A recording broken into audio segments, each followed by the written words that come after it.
বিশাল একটা মৌচাক থেকে এইমাত্র মধু সংগ্রহ করার জন্য এখানে চলে আসলাম। এই যে দেখেন আসলে 3টা মোয়াল কিন্তু আজকে মৌচাক ভাঙার জন্য একসাথে আসলাম।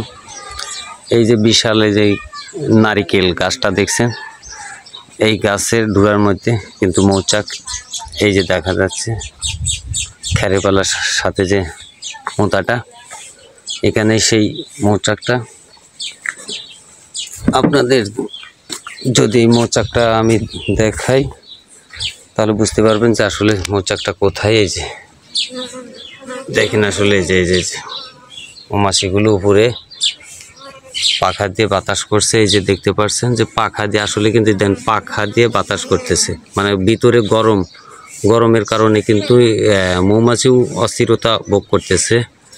এখন এই চাক থেকে আমরা মধু সংগ্রহ করব, আমাদের দেখানোর চেষ্টা করব যে আসলে এই যে এই পরিমাণ কাটতে হবে, এগুলা কেটে তারপরে একটু ফুটা বড় বানাতে হবে যেন হাত ঢুকাইতে পারি।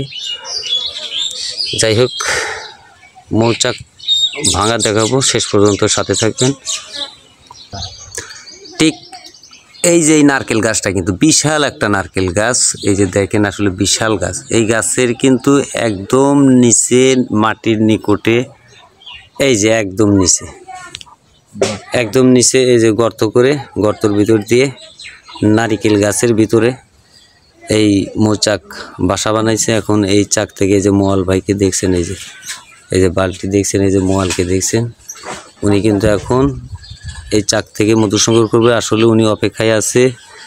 এই গাছের মালিক এ পর্যন্ত এখানে আসে নাই, মানে তাকে ডাকতে গেছে। উনি আসলে পরেই কিন্তু এই চাক থেকে এখন মধু সংগ্রহ করবে। যাই হোক বন্ধুরা, ভিডিওটা ভালো লাগলে অবশ্যই লাইক কমেন্ট শেয়ার করবেন। পিওর পেতে যোগাযোগ করতে পারেন 01759540216 হোয়াটসঅ্যাপ ইমো, এই নাম্বারে যোগাযোগ করলে সরাসরি মলের সাথে যোগাযোগ করতে পারবেন ইনশাআল্লাহ।